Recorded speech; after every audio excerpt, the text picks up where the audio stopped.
si c'était celle qui m'en est. Et voilà, on est enfin avec vous, à 30 degrés dès le matin, donc ça nous a un peu réveillés et changé du temps parisien. Mais voilà, comme alors on vous le dit, vous le savez pas forcément, mais voilà, on est très très très heureux d'être ici parce qu'on a une affection particulière avec l'océan Indien. La Réunion, justement, ça fait plusieurs fois qu'on est amené à venir chanter ici. Et voilà, c'est une île qu'on aime beaucoup.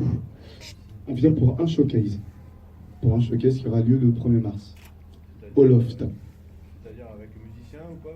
Non, sans musicien. Vous êtes la même formation exactement qu'à l'origine? Absolument. Ouais. Vous êtes tous restés dans la musique pendant tout ce temps ou vous avez fait toute autre chose? Absolument, on est resté dans la musique, c'est notre métier. Le répertoire que vous avez aujourd'hui, c'est celui que vous aviez avant? Vous êtes en train d'en construire un autre? Enfin, Mais c'est exactement ça, on est en train de créer un nouvel album, un nouveau bébé. Moi, ce que je fais un petit peu, c'est des vidéos des artistes pour présenter un petit peu la nouvelle génération. J'aimerais savoir, c'est quoi l'évolution pour vous à l'heure actuelle, exactement?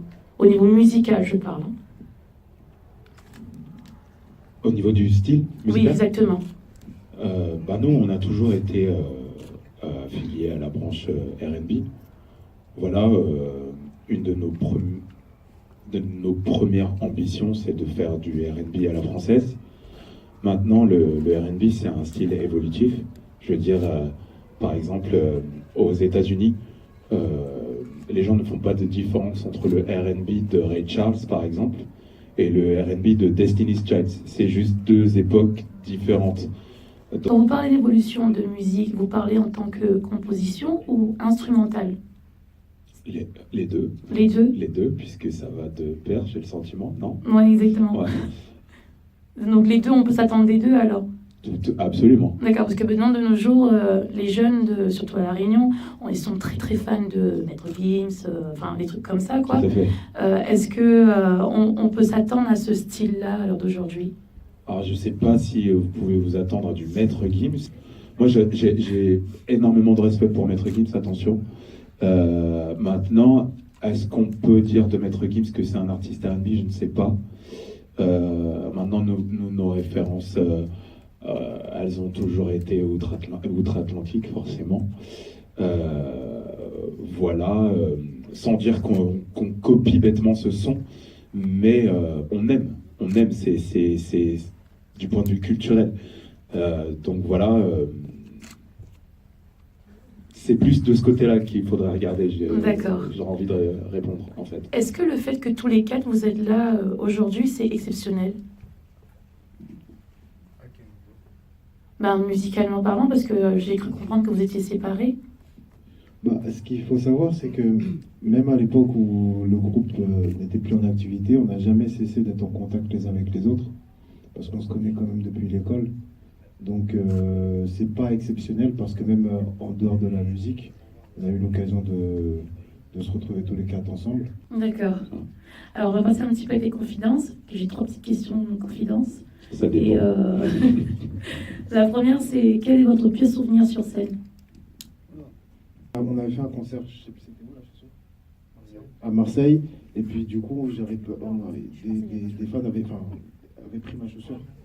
Donc, sur scène? Ouais, je sais plus comment on s'est débrouillé, et puis du coup j'ai demandé à ce qu'on me la rende, et ça a mis du temps, donc vu que j'avais pas de chaussures de rechange, j'allais rentrer à... Ouais, donc voilà, c'était compliqué. Ça, c'était votre pire souvenir ensemble? C'était surtout moi, parce qu'eux, ils n'étaient pas trop... C'était menteur. C'était surtout moi, quoi. Parler de pires souvenirs, je pense pas. On a plus de bons souvenirs que de mauvais. D'accord. Vous me dites tout à l'heure que vous aimez bien La Réunion, que vous y venez souvent, enfin que voilà, que vous êtes attaché à La Réunion. Vous connaissez un petit peu le créole ou pas? Et permettez-moi de vous dire que vous avez un accent qui est... Parce que moi, je suis martiniquais, Rudy est guadeloupéen martiniquais. Ça t'a fait? Ouais, c'est très chantant, c'est beaucoup plus chantant que le nôtre.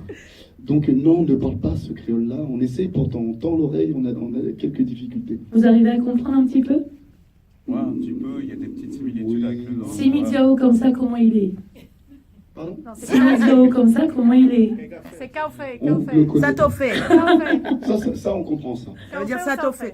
Parce que nous, c'est Si, sans fait. si je vous dis comment allez-vous, c'est ça que vous venez de dire? Exactement. Voilà. Léla? Ça veut dire quoi, ça? Léla, c'est je vais bien. Ah, Et Léla. là, et nous, c'est Manla. Ouais. Manla. Ouais. D'accord. Ma dernière question un petit peu personnelle. Est-ce que vous connaissez un petit peu les artistes à La Réunion? Ah, pas du tout. Non, pas vraiment. Pas du Non, tout. Pas Pas vraiment. du tout. Vous savez un petit peu ce qu'on chante ici à La Réunion? Non, chantez-moi quelque chose. Du Sega, vous connaissez pas le Oui, Sega? Ah, c'est sûr, gars, le style, évidemment. le style, Ah, le style. ouais. Moi aussi, c'était celle qui m'en est curieux.